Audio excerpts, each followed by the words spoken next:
Assalamualaikum warahmatullahi wabarakatuh. Perkenalkan, nama saya Hidayanti Syafitri dengan NPM 2020 435000832. Di sini saya akan mendemonstrasikan aplikasi yang saya buat sebagai project tugas akhir saya. Oke, yang pertama kita login terlebih dahulu sebagai admin.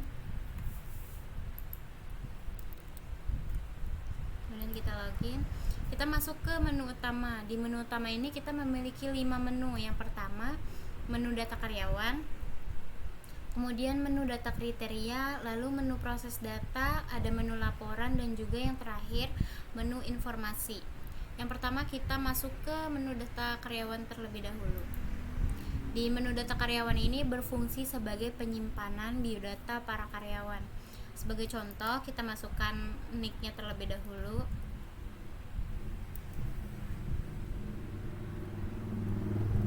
Kemudian nama.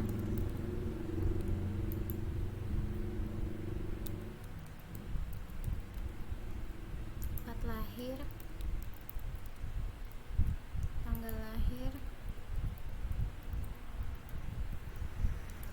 Kemudian nomor handphone.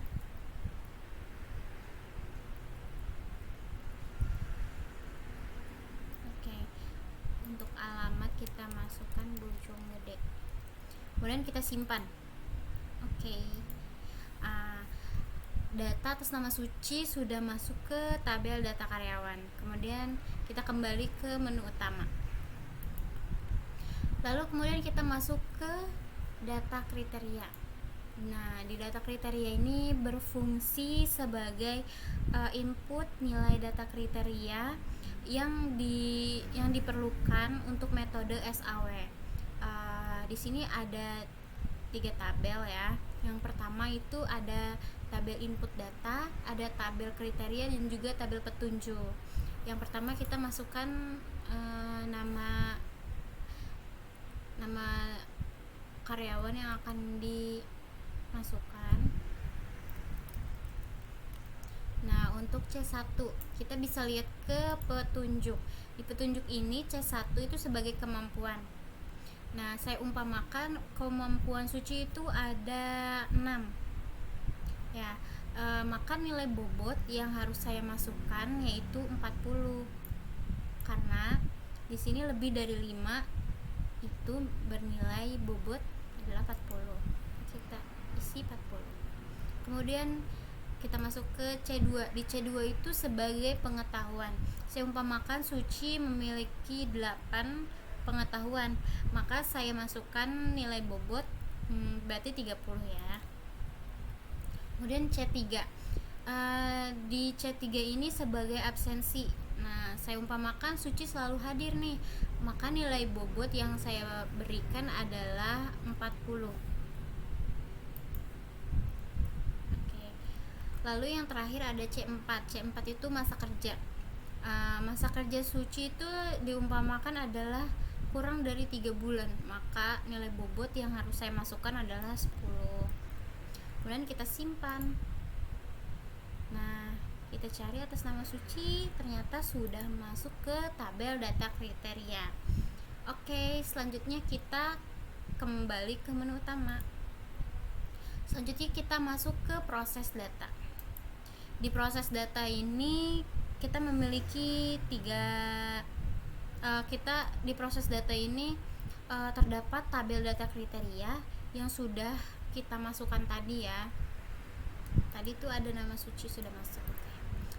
Kemudian kita normalisasikan.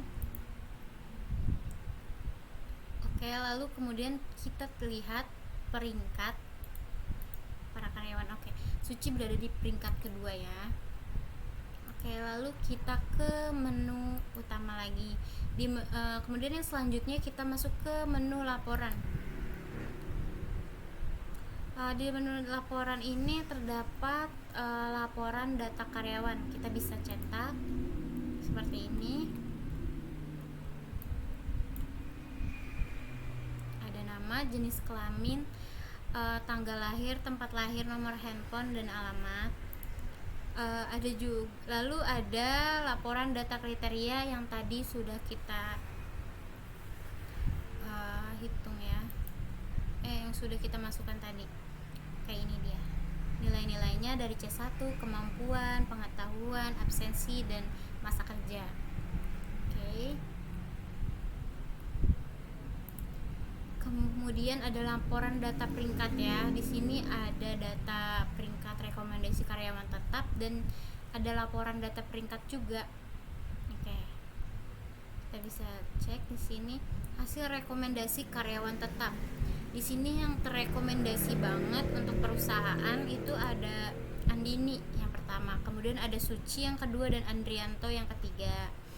Bisa disesuaikan gimana perusahaan ingin ngambil karyawan untuk menjadi karyawan tetap ya.